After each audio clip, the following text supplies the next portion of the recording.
and were disheartened by the continuous rain. He was forced to turn and march back to Babylon.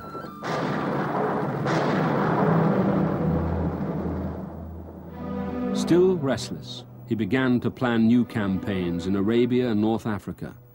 But in June 323 BC, aged only 32, weakened by wounds, fever, possibly even poisoned, he suddenly died.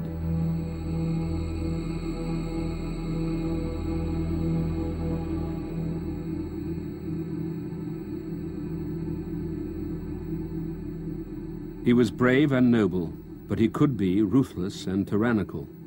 Even within his own inner court, those he suspected of treachery were put to death. Among them, his leading general, Parmenio, and his personal historian. Despite this, he never lost the love and loyalty of his soldiers. They were willing to follow him almost to the ends of the earth.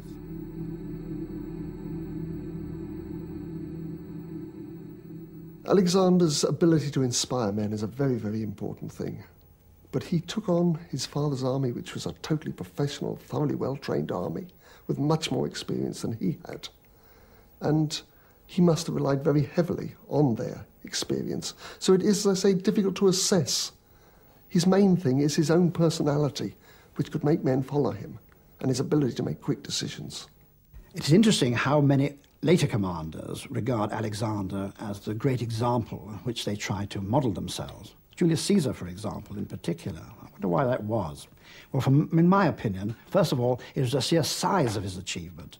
This huge empire carved out of a very small army all the way from Macedonia and Greece to the northwestern areas of India. It is simply a boggling concept. You only have to look at the map to see that. And secondly, I'm sure future commanders were fascinated by how young he was when he achieved all these great affairs. Caesar, I remember, bemoaned the fact that he was only beginning at 40 to have a chance to make a mark upon his times, whereas, of course, Alexander was dead before he was 33. This has also fascinated the generals of the future. But at the practical level, I think they admired the way he had a grip on his men, the way in which he could control circumstances to a certain degree, or at least mold them into making a situation to his liking. After his death, Alexander's empire collapsed, but his legacy proved more durable.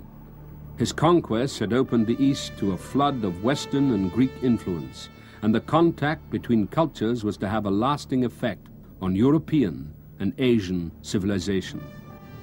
While Alexander's faults have been largely forgotten, his extraordinary achievements have made him a figure of legend. For over 2,000 years, he has remained the first and foremost of the great commanders.